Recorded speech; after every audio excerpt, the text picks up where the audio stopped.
Hey everyone, I've noticed that many of you are enjoying the videos, but most of you haven't subscribed yet. We're super close to hitting 1,000 subscribers, and your support could help us reach that milestone. If you're enjoying the content, please hit that subscribe button and give this video a like. It really makes a huge difference and helps us keep creating more awesome content. Thank you so much for watching and supporting. It started like any other day, but something felt different. There was an energy in the air I couldn't quite place. Emma seemed excited, too excited. It was a charity event, something we'd been to 1,000 times before, but tonight it was different for her. She'd spent far too long choosing her dress, changing her earrings twice before deciding on the ones I'd bought her for our 5th anniversary. It didn't seem important at the time, just one of those quirks I'd long gotten used to. But then, as we got into the car, she sat quietly, staring out the window, her hands resting in her lap like she was holding something back. She barely spoke, just a polite smile whenever I tried to break the silence. My attempts at small talk died quickly, and before I knew it, we were pulling into the grand driveway of Mr. Cooper's estate. I didn't think much of him back then. Cooper, that is. Just another self-important entrepreneur throwing money at causes to look good. I figured Emma felt the same way. After all, we had always been on the same page about these things. But tonight, as we walked into the event, she was drawn to him like a moth to a flame. I first noticed it when we were getting drinks. She scanned the room, not in the way you casually observe a crowd, but like she was looking for someone specific. I handed her a glass of champagne and she barely noticed me. Her eyes kept wandering, drifting across the guests until they landed on him, Cooper. She locked onto him as if no one else in the room mattered. I watched her closely after that. A few smiles exchanged across the room, subtle at first. I convinced myself I was reading too much into it, but the smiles turned into quick glances, then longer ones. Then whispers in my ear about how charming Cooper seemed tonight. Charming, she said. Not quite the word I would have chosen for him, but it struck me. I asked her if everything was okay, and she just brushed it off. Told me I was imagining things. Maybe I was, I thought. But I couldn't shake the feeling that something had shifted. It was like she was here for him, not me, not this charity, but him. The evening moved on, and with every passing hour, her flirtations became more blatant. Standing close to him during conversations, brushing her hand against his arm as she laughed at something that wasn't even funny. I stood off to the side, pretending I didn't notice, pretending like I didn't care, but it was hard to watch.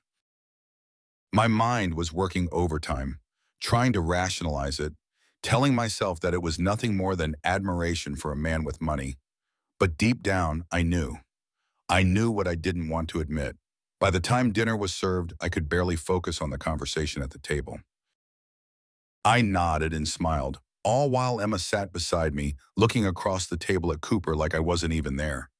When the dinner plates were cleared, she excused herself. Just going to freshen up, she whispered in my ear, her breath warm against my neck. She kissed me on the cheek, a casual gesture she'd done 1,000,000 times before, but tonight it felt empty, like it meant nothing. She never came back. I waited at the table for what felt like an eternity, glancing at my watch, trying to play it cool in front of the others, but she didn't return. I excused myself, wandering through the ballroom, peering down hallways, looking for her, but she was nowhere to be found. It wasn't until much later that night, well after the event had ended, that I realized she had left with Cooper. I stood there in the empty parking lot, watching the guests leave one by one, waiting for her to show up, but she never did. The realization hit me hard, like a punch to the gut. She had chosen him over me in front of everyone. I drove home alone, trying to make sense of it.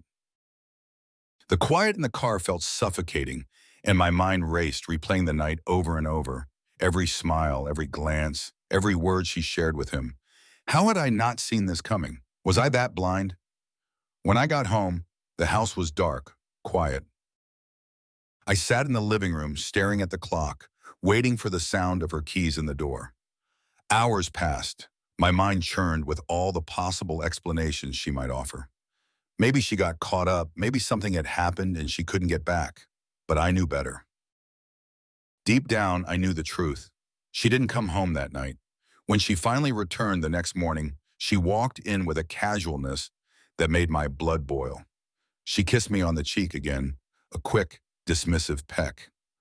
"The event ran late," she said. Some of the guests wanted to talk more about the charity. I stared at her, not saying a word. I wanted to believe her. I wanted to cling to the idea that she was telling the truth, that nothing had happened. But her excuse felt rehearsed, too clean, too practiced. I didn't ask any more questions. Not then. What was the point? She'd already made her choice. Over the next few days, I played the dutiful husband, pretending that everything was fine. But inside, something had shifted. I began noticing things I hadn't before. Little moments of distance between us that now seemed like glaring signs. Unexplained absences, cold responses when I asked about her day, the way she would pull away when I tried to hold her at night. The subtle cracks in our marriage were suddenly glaringly obvious. The following week, we attended another event, a smaller one this time, but Cooper was there again.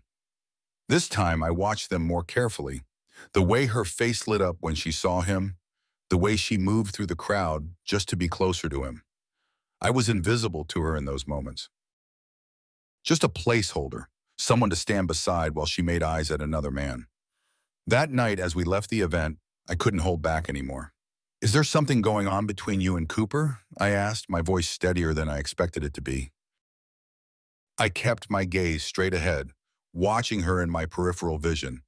She tensed for just a second, her hand tightening around her purse strap, but she recovered quickly. "Don't be ridiculous, David," she said, a light laugh escaping her lips. "He's just a successful businessman. He's helping the charity, that's all." But her laugh was hollow, forced. I knew she was lying. I could feel it in my bones. Still, I let it go. I wasn't ready to confront it. Not yet. The truth gnawed at me, ate away at the edges of my mind, but I needed proof. I wasn't going to confront her with suspicions. I needed something concrete, something undeniable. And so I waited. I watched. Each day, her excuses became weaker, more transparent. Each smile she gave me felt more and more like a mask hiding what was really going on underneath. By the time she disappeared again, this time for an entire weekend, claiming it was a work trip, I knew. The weekend Emma disappeared for her so-called work trip felt like a confirmation of everything I had been fearing. I had become a stranger in my own marriage, a silent observer of her growing distance. I didn't confront her when she came back. Instead, I watched, listened, and tried to gather every subtle clue she might accidentally drop. But she was careful, guarded, almost as if she knew how close I was to discovering the truth. The internal conflict tore at me. I found myself questioning everything. Was I overreacting? Was this paranoia? My thoughts became a jumbled mess. One minute convinced I was imagining things, the next minute certain I was living a lie. I wanted to believe her, wanted to hold on to the possibility that I was wrong. But deep down, I knew better. My instincts were screaming, telling me something was off. Every time I tried to probe her, she deflected, expertly dodging any real conversation. "Work's just been crazy lately," she said once when I asked her why she seemed so distant. "We've got a new project, and I'm pulling long hours." Long hours. I didn't need to look at the clock to know when she wasn't where she said she would be. And yet, I nodded along, pretending like her words meant something. Pretending like I believed her. It was easier that way. Easier to let her think I was oblivious while I pieced together the puzzle behind her back. Then came the messages. It started innocently enough, a notification that flashed on her phone as she left it unattended in the kitchen. I noticed it, sitting there on the counter while she was upstairs. I hesitated for a moment, my heart pounding as I reached for it, but curiosity got the best of me. I unlocked her phone, something I hadn't done before. The first thing I saw was the text, an unsaved number that simply read, "Miss you already, can't wait to see you again." The room spun. I clutched the edge of the counter, my stomach lurching as the reality set in. She had been meeting him behind my back for God knows how long. And here was the proof right in front of me. I didn't confront her. Not yet. I wasn't ready. This was only the tip of the iceberg. I needed more, something undeniable, something that would leave no room for excuses or explanations. I slipped the phone back onto the counter as if I had never touched it, but my mind was already racing, planning. In the days that followed, I noticed more. The way she would keep her phone closer to her now, never leaving it unattended for more than a few seconds. She started taking it with her into the bathroom, into the bedroom, anywhere she went, as though she knew I was onto her. Her texts became more frequent, more secretive. And I, in turn, became more meticulous in my observation, playing the part of the oblivious husband while slowly collecting pieces of her betrayal. One evening while she was in the shower, I went through her phone again. This time I found the real evidence, the messages between her and Cooper. They went back months, maybe even longer. Conversations about meetings at hotels, late-night confessions of love, even plans to travel together while I was away at work. My world shattered. There was no denying it now. She wasn't just having an affair. She was in deep, emotionally and physically. Every word on that screen felt like a dagger to the chest, cutting deeper and deeper, until I was left hollow. I stared at the phone in disbelief. Every word, every message between them was like a layer of filth spreading through my mind.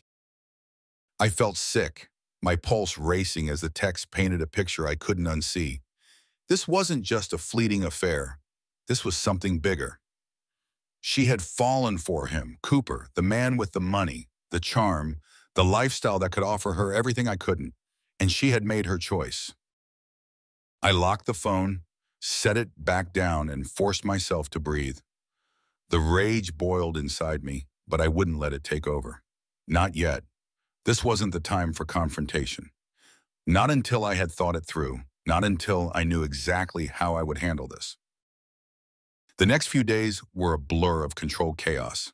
I went to work, smiled when I had to, kept up the appearance of a man whose life was still intact. But inside, I was plotting, planning. I stopped caring about the little things, the way she barely touched me at night, the way she would smile when she got a new message, always turning her phone screen away from me. It didn't matter. What mattered now was figuring out my next move. I couldn't get the texts out of my head. Those secret rendezvous, the whispered promises they exchanged. Each time I pictured them together, it only fueled my anger. I wanted to confront her, to scream in her face, demand answers. But what would that accomplish? She'd lie. She'd twist it around, maybe even blame me. No, I needed something more. Something that would leave no room for her to deny it. One night when she was supposed to be at work again, I followed here. It wasn't hard. She'd gotten sloppy, careless. I watched from a distance as she met him, Cooper, in the parking lot of a downtown hotel. They were laughing, smiling at each other like it was the most natural thing in the world. She touched his arm, just like she had at the charity event. Then she leaned in and kissed him, right there in the open, without a care in the world. I clenched the steering wheel so hard I thought it might snap in my hands, but I didn't move. I stayed rooted to the spot, watching them walk inside together, my insides burning with rage. It was real. It was happening right in front of me, and they thought they could get away with it. They thought I was too blind, too stupid to notice.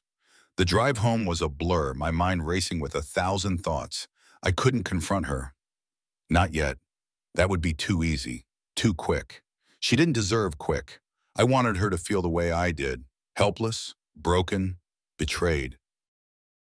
When she came home that night, I was already in bed, pretending to be asleep. She slid into bed beside me, her touch cold, distant. I didn't say a word. I couldn't. I would let her think everything was fine, let her continue to dig her own grave, while I quietly prepared for the moment I would strike. Over the next few weeks, I gathered everything I could. Phone records, emails, hotel receipts, anything that would prove her infidelity beyond a shadow of a doubt. I didn't want just a confrontation. I wanted her life to come crumbling down. And not just hers, Cooper's too.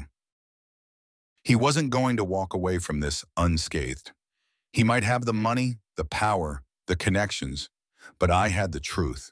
And truth, when wielded properly, could destroy everything. I stayed patient, methodical, waiting for the right moment.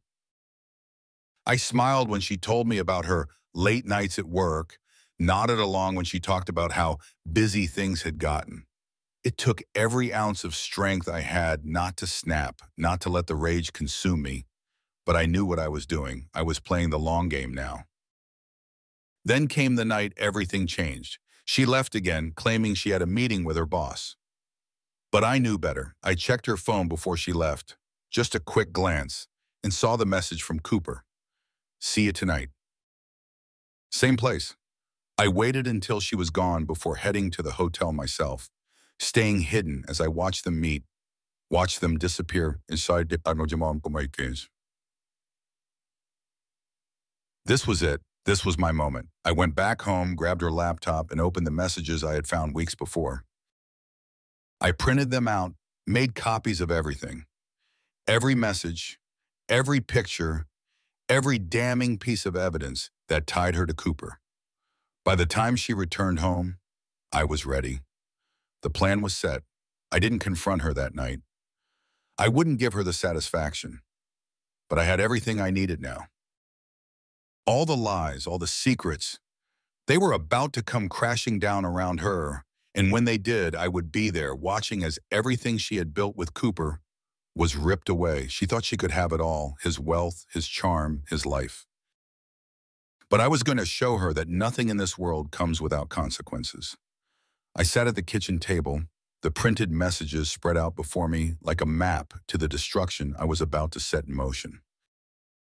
Each word, each damning line was a reminder of the life Emma and I once had, now reduced to lies. My hand trembled, but it wasn't fear. It was the slow, simmering rage I had been containing for weeks. The man I had been, the husband, the teacher, the one who trusted too easily was gone. All that was left was this singular drive for retribution, and I knew I had to be careful, methodical. This wasn't just about confronting Emma. This was about ending them both. Emma was at work, or at least that's what she had told me. It didn't matter. I wasn't following her anymore. Didn't need to. I had everything I needed right in front of me. I had spent hours combing through her phone, her emails, every shred of digital evidence she had foolishly left behind. The affair with Cooper had been going on for longer than I initially thought, almost a year. Secret trips, private meetings in hotels.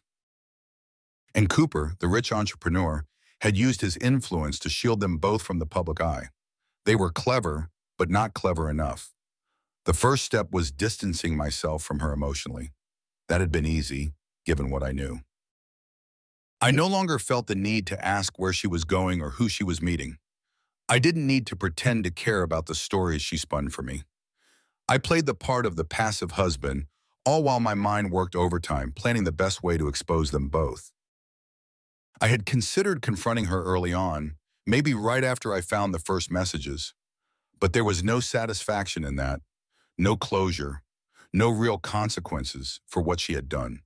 Emma and Cooper weren't just going to get away with this. They were going to fall and fall hard. I spent my nights gathering every piece of information I could about Cooper. It turned out his pristine public image was nothing more than a facade. Beneath it, I found trails of shady business dealings, unreported income, even a few hints at money laundering. I hadn't expected this to go beyond Emma's betrayal, but Cooper's hands weren't clean either. His empire, the one that had drawn Emma to him like a magnet, was built on corruption. And I was going to use it to bring him down. I called in a favor with an old college friend of mine, Mike. He was a lawyer, the kind that knew how to dig through financial records and uncover things most people would miss. He owed me from way back, and when I explained what I was dealing with, he didn't ask too many questions, just like I had hoped. I handed him the information I'd gathered, making sure he understood this wasn't just about exposing an affair, it was about ruining a man's life. Cooper's been laundering money through those charity events, Mike said, scrolling through the documents I had printed. That much is obvious. You leak this, and it'll destroy him. His business, his reputation, everything. That's the plan, I replied, the coldness in my voice even surprising myself. Mike gave me a long, hard look. You sure you want to do this? This isn't just about getting even with your wife. You're going after a man with a lot of power. I'm not worried about him, I said. I want him to know that no amount of money can save him from this. Mike nodded, but I could tell he was holding something back. Just be careful. Once this ball starts rolling, there's no stopping it. I didn't need his warning. I was ready. The groundwork was laid. The pieces were in place. I was going to dismantle Cooper's empire, brick by brick, and Emma was going to be caught in the fallout. There would be no escape for either of them. I spent the next few days refining my plan, ensuring that every detail was accounted for. Emma continued her routine, blissfully unaware of what was coming. She thought she was in control, thought her secrets were still safe. But every time she smiled at me, every time she lied about where she'd been, I felt the satisfaction building. The time for patience was almost over. The complication came sooner than expected. It was a Tuesday evening when Emma noticed the shift in me. I had been too good at keeping my distance, too calm. I suppose, in her own way, she had become paranoid, sensing something was off. That night, as we sat at the dinner table, she set her fork down and looked at me, her eyes narrowing. "You've been different lately," she said, her voice cautious. "Is everything okay?" I kept my face neutral, giving her nothing to latch onto. "I'm fine, just work stuff." "Work stuff," she repeated, her eyes searching mine for a crack. "You've barely talked to me these past few weeks. It feels like we're drifting." The irony of her words almost made me laugh. Drifting. She had been drifting for months, pulling away from me for a life with Cooper. But I didn't let my anger show. "Not yet. I guess I've been a little stressed," I said, playing the part. "We can talk about it later if you want." She frowned, clearly unsatisfied with my answer, but she didn't push. Good. I wasn't ready for a confrontation yet. The time wasn't right, not until I had everything lined up perfectly. I spent the rest of that week fine-tuning the details. Mike had found more dirt on Cooper, enough to sink him for good. All it would take was one anonymous leak to the right people, and Cooper's carefully constructed world would come crashing down. I had to be careful, though. If Emma caught wind of what I was doing, she might try to warn him. I couldn't let that happen. I used her own affair to my advantage. Every time she disappeared to meet Cooper, I encouraged it subtly. I became less involved in her schedule, less curious about where she was going. I gave her the space she needed to keep seeing him, all the while knowing that every minute they spent together was another nail in their coffin. Then came the night I had been waiting for. Emma had left for one of her so-called work meetings, but I knew better. I had hacked into her email earlier that day, finding confirmation of her plans with Cooper. They were meeting at the same hotel they always did. This time, I wasn't just going to sit back and watch. I called Mike, making sure everything was ready. "Tonight's the night," I said. "Are you sure you want to go through with this?" Mike asked again, his voice cautious. "Once I send this information to the press, there's no turning back." I hesitated for a moment, not because I doubted my decision, but because I knew the gravity of what I was about to do. This wasn't just about Emma's affair anymore. This was about destroying everything Cooper had built, and by extension, everything Emma had traded our life for. "I'm sure," I said, my voice steady. "Do it." Mike didn't argue. Within an hour, the information would be in the hands of reporters, journalists who had been waiting for a scandal like this to break. Cooper's business dealings, the money laundering, the illegal transactions, it would all be exposed. And Emma, she would be implicated too. Her name was all over those emails, right alongside Cooper's. She wouldn't just lose her affair, she would lose her reputation, her standing in the community. Everything she had sold her soul for. As I sat back, waiting for the inevitable fallout, there was a strange sense of calm that washed over me. This was the moment I had been working toward for weeks, and now that it was here, I didn't feel the rush of victory I had expected. I felt nothing, just an eerie stillness. Emma came home late that night, as usual. She slipped into bed beside me, thinking everything was fine. I didn't say a word. I let her think that her secrets were still safe, let her believe that her double life was still intact. But by morning, everything would be different. The scandal would break, Cooper's empire would crumble, and Emma would realize too late that her carefully constructed world was falling apart. As I lay there staring at the ceiling, I couldn't help but wonder what her face would look like when she found out. Would she cry? Would she beg for forgiveness?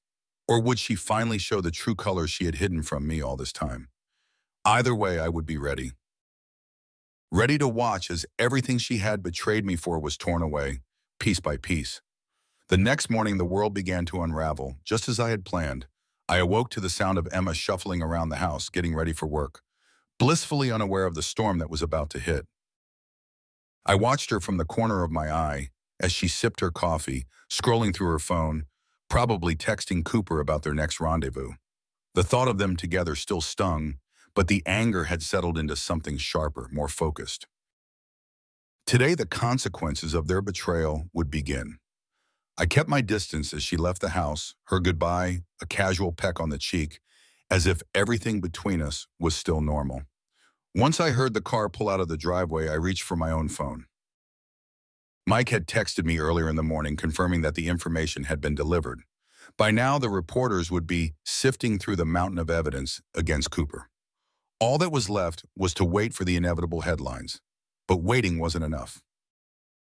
I needed to make sure Emma was fully entwined in this mess. I pulled up her email on her laptop. The password she used still the same as when we first got married. Foolishly predictable.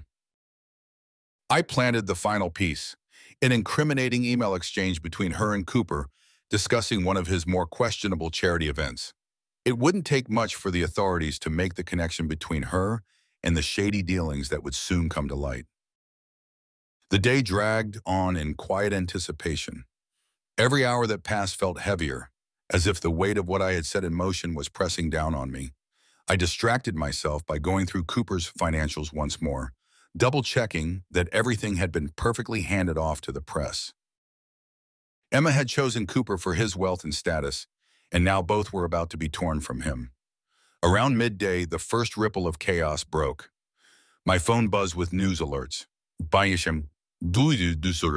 Headlines splashed across the screen, announcing a major scandal involving Cooper's charity and illegal financial dealings. The words were harsh: embezzlement, money laundering, fraud. A grin spread across my face as I imagined Cooper sitting in his office, blindsided by the revelation. Emma would likely get the news later, once the story made its rounds.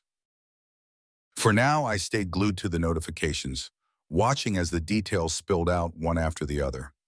It wasn't long before the phone rang.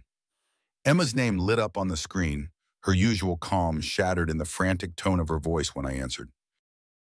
"David, have you seen the news?" she asked, her voice tight with fear. "I have," I said, keeping my tone neutral.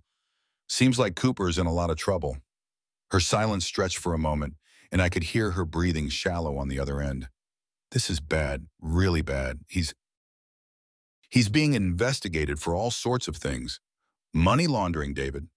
I let the silence linger, forcing her to keep talking, to show her hand. She stammered, "I don't know what to do.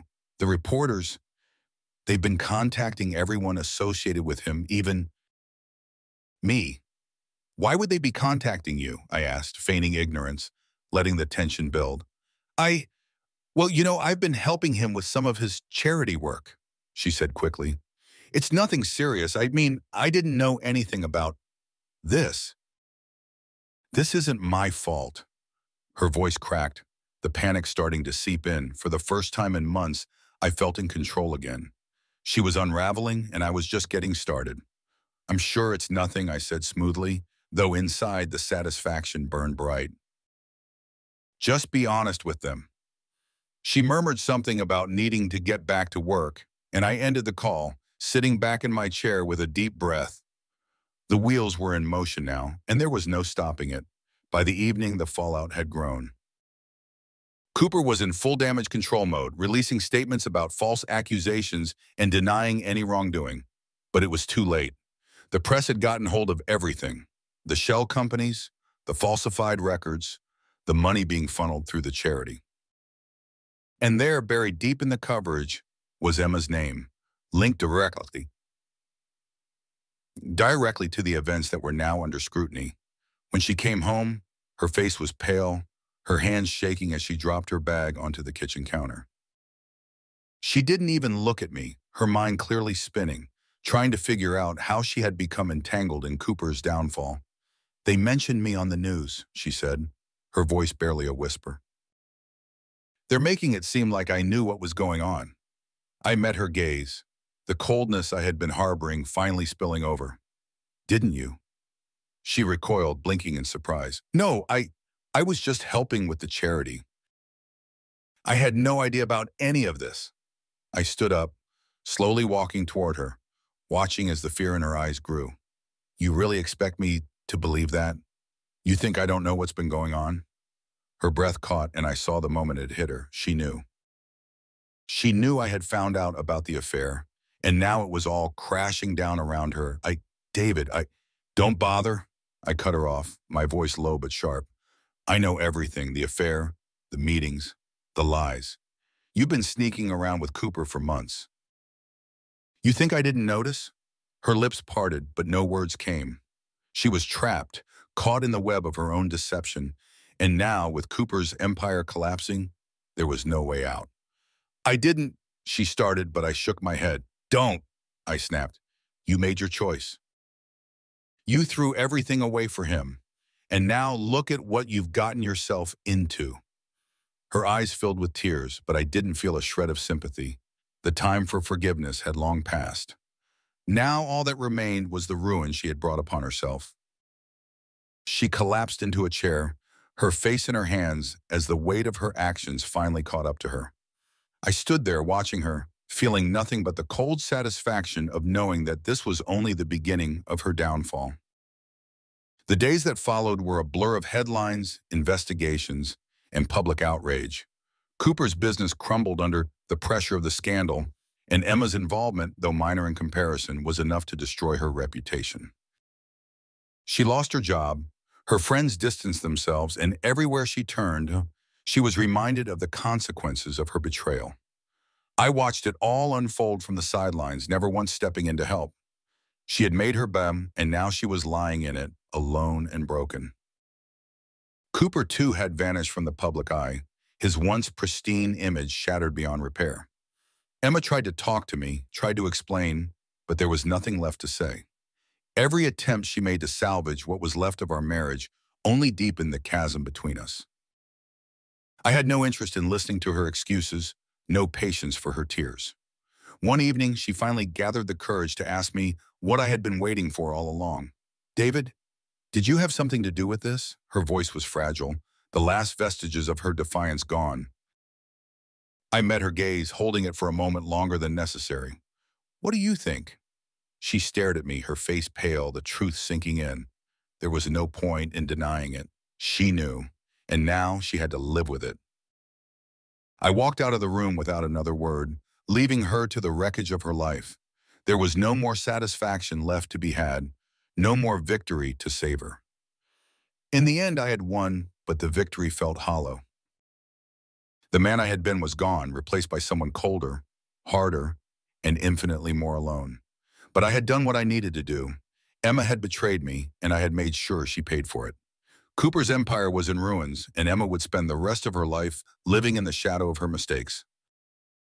As I sat in the darkness of the living room that night, I realized something. I was free. Free from the lies, the deceit, the toxic relationship that had consumed me for so long.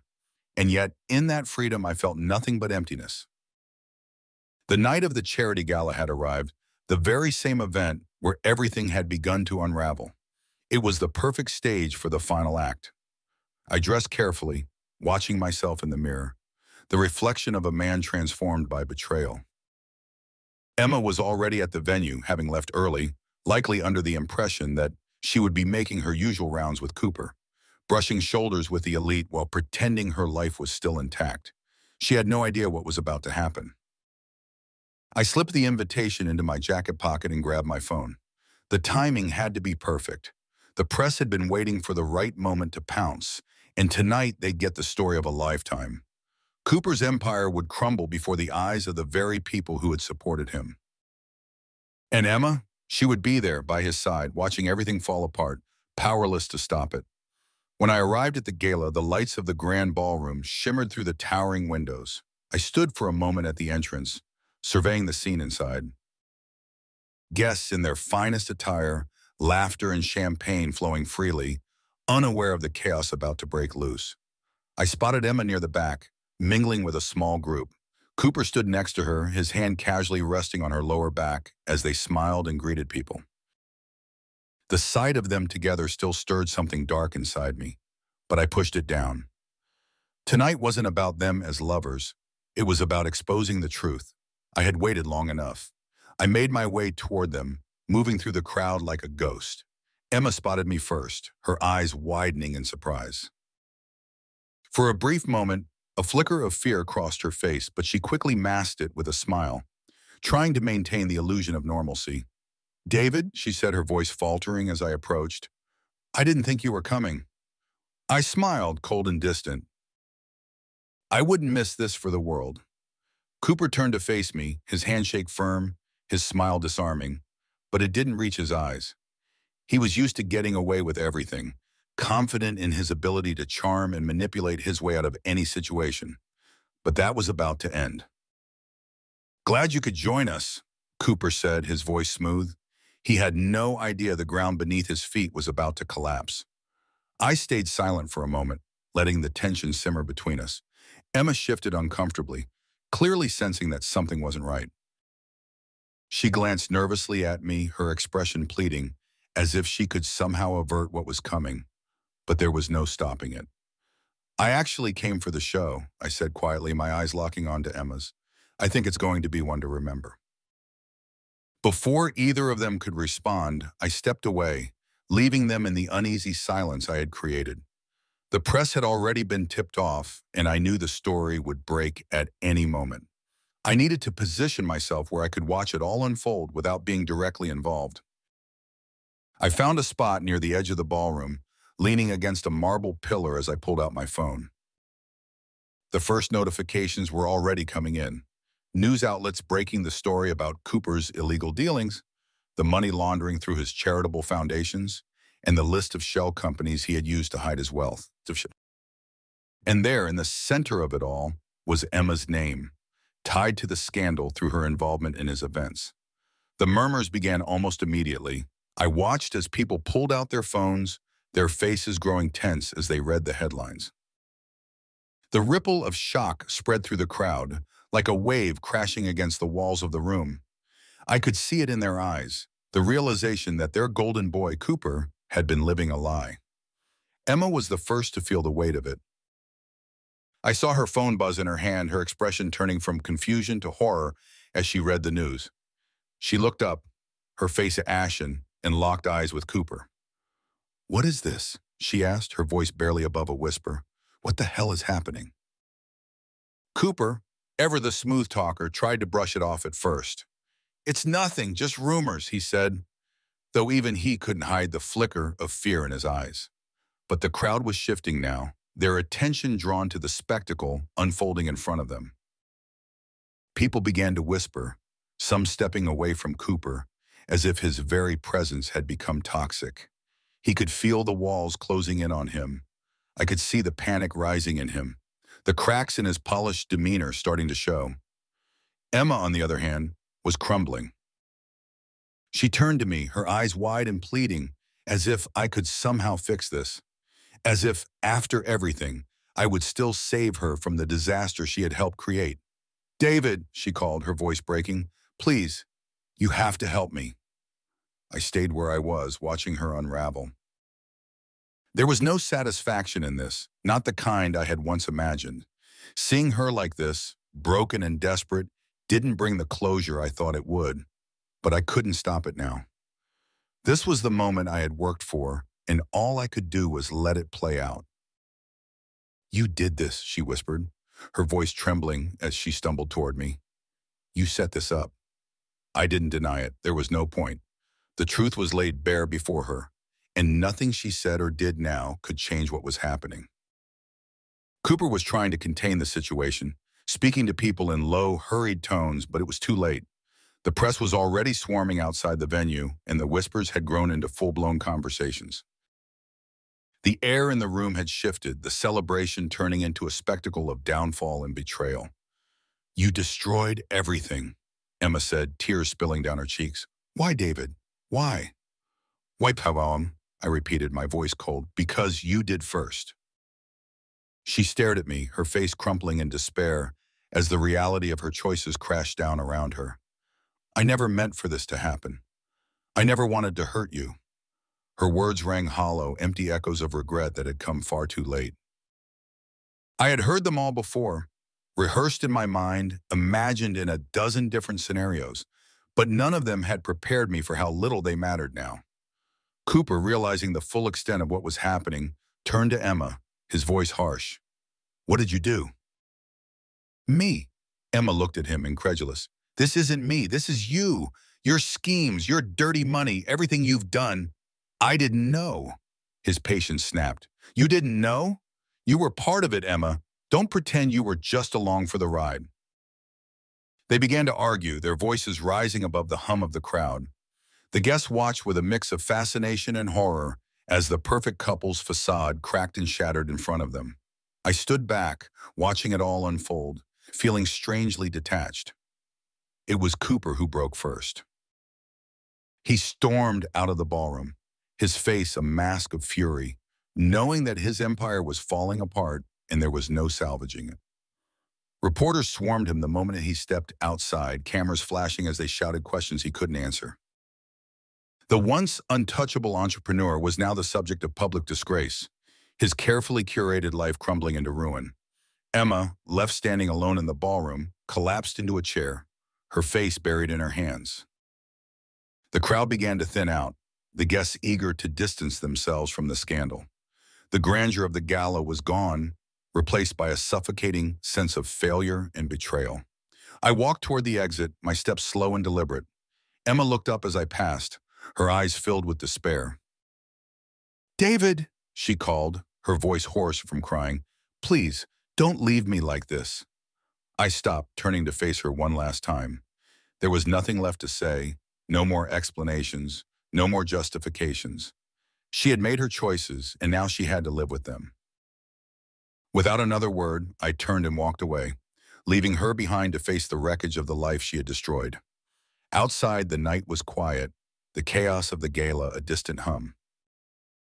I felt the weight lift off my shoulders as I stepped into the cool air, free from the lies and betrayal that had suffocated me for so long. As I walked away from the ruin I had created, I realized that I hadn't just destroyed them. I had freed myself. The days after the gala passed in a blur, but the world outside didn't stop. Cooper's empire had crumbled in spectacular fashion. His face was on every news outlet, his name dragged through the mud in every headline. Investigations had been launched, arrests made, and Cooper's reputation, once untouchable, was now synonymous with corruption and fraud. For Emma, things were just as bleak. Her name wasn't as public as Cooper's, but within her circles, it was enough. The whispers followed her everywhere. She had been his lover, a woman who had tied herself to the scandal, implicated in ways that would forever stain her. I watched from a distance. Emma and I lived in the same house, but we existed in different worlds. She no longer tried to talk to me, no longer attempted to explain or seek forgiveness. Perhaps she knew it was pointless, or perhaps she was simply too broken to try anymore. The look of defeat in her eyes was permanent now. The vibrant, confident woman I had once known had vanished, replaced by someone hollowed out by the consequences of her actions. I felt nothing for her anymore, not even anger. There had been a time when I imagined this moment, her sitting in that same kitchen where she had lied to me so many times, head in her hands, broken. I had thought it would bring satisfaction, some sense of justice that I had been craving since the day I discovered the affair. But now, standing in the wreckage of what I had done, the satisfaction was absent. Instead, I felt hollow, as if in taking my revenge, I had carved out a piece of myself that I could never get back. One evening, as I sat alone in the living room, the darkness settling around me like a thick blanket, I finally allowed myself to think, really think. Everything had been so focused on my plan, on dismantling their lives, that I hadn't stopped to consider what I had become in the process. I was free now, yes, but the question I had been avoiding loomed over me. Free for what? Emma and Cooper were destroyed. Their lives were in ruins, and the world knew it. I had played my part well, orchestrated every moment to ensure that their betrayal was exposed in the most public, humiliating way possible. But now, with the dust settling, I realized that revenge had its limits. It could destroy others, but it couldn't heal me. It couldn't restore the trust I had lost, the part of me that had believed in love, in the life Emma and I had built. That part was gone, and no amount of Cooper's downfall could bring it back. The emptiness lingered long after the headlines faded, long after Emma's attempts at reconciliation dwindled into silence. She still lived in the house, but we were ghosts to one another, sharing space without sharing anything meaningful. She had once begged me to forgive her, pleaded for a chance to make things right, but I hadn't responded. I couldn't. What was there to forgive? There was no marriage left to salvage, no relationship worth saving. No. As the weeks went on, I found myself thinking less about her, about Cooper, and more about what came next. I hadn't thought that far ahead. Revenge had been the goal, the obsession, and now that it was over, I was left with nothing but questions. Who was I now? What did I want? One afternoon, as the sun filtered through the window, I made a decision. I needed to leave. The house was too full of memories, too thick with the scent of betrayal. Staying here in this toxic space would suffocate me. I packed my things quietly, methodically, while Emma was out. There was no need for a confrontation. We had already said everything we needed to say, even if most of it had been in silence. I left a note on the kitchen counter. It was short, just a few lines explaining that I was gone, that this was the end. No more waiting, no more pretending. There was nothing to salvage. I didn't hate her anymore. In fact, I didn't feel much of anything for her. She had made her choices, and now I was making mine. As I closed the door behind me, I felt the weight lift from my chest. For the first time in months, maybe years, I breathed freely. The air outside was cool and crisp, and I welcomed it as I walked away from the life that had once held me prisoner. The house, the memories, the pain. I was leaving it all behind. I didn't know where I was going. That part didn't matter. What mattered was that I was finally moving forward, unburdened by the past. I had thought revenge would be my closure, but I realized now that it was just the beginning of something else, something better. The freedom I had felt the night of the gala was real, but it wasn't just about destroying Emma and Cooper. It was about reclaiming myself. The following months were quieter than I had expected. I moved into a small apartment in the city, far enough from the life I had once known, but close enough that I could still feel the pulse of possibility. I reconnected with old friends, people I hadn't seen in years, people who hadn't been part of the mess I had allowed my life to become. They didn't ask too many questions, and for that I was grateful. I didn't want to talk about Emma or Cooper or the revenge that had consumed me. I wanted to talk about other things, simple things, things that reminded me that life could be more than betrayal and payback. Slowly, I began to rebuild. I returned to my job at the school, finding comfort in the familiar routine of teaching. The students were the same, their lives untouched by the drama that had unfolded in mine. In the classroom, I could forget everything for a while, focus on helping them learn, grow, become better versions of themselves. It was ironic, really, being I had spent so long focused on tearing others down, and now I found purpose in building others up. Emma reached out once or twice, but her attempts were half-hearted, almost resigned. She knew it was over, knew that there was no path back to the life we had once shared. I heard through mutual acquaintances that she had lost her job, that her reputation in our old social circle had been irreparably damaged. Part of me wondered if she blamed me for that, if she saw me as the villain in her story. But I didn't care anymore. Her story was no longer my concern. As time passed, I thought less about revenge, about the pain Emma had caused me. I thought more about the future, about what I wanted to do next. I wasn't the same person I had been before the affair, before everything fell apart. But maybe that was a good thing. I had learned something about myself through all of this, something important. I wasn't defined by what had been done to me. I wasn't defined by the revenge I had taken. I was defined by what came after. One evening, as I stood on the balcony of my new apartment, watching the city lights flicker in the distance, I felt something I hadn't expected. Hope.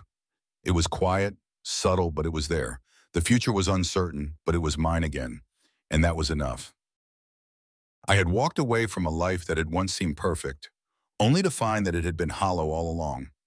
Now, standing on the edge of something new, I realized that the best part of my journey was just beginning. The past was behind me. Emma, Cooper, the betrayal, it was all part of a story I no longer needed to tell. What mattered now was the blank page in front of me, waiting to be filled with something better, something real. And for the first time in a long time, I was ready to write it.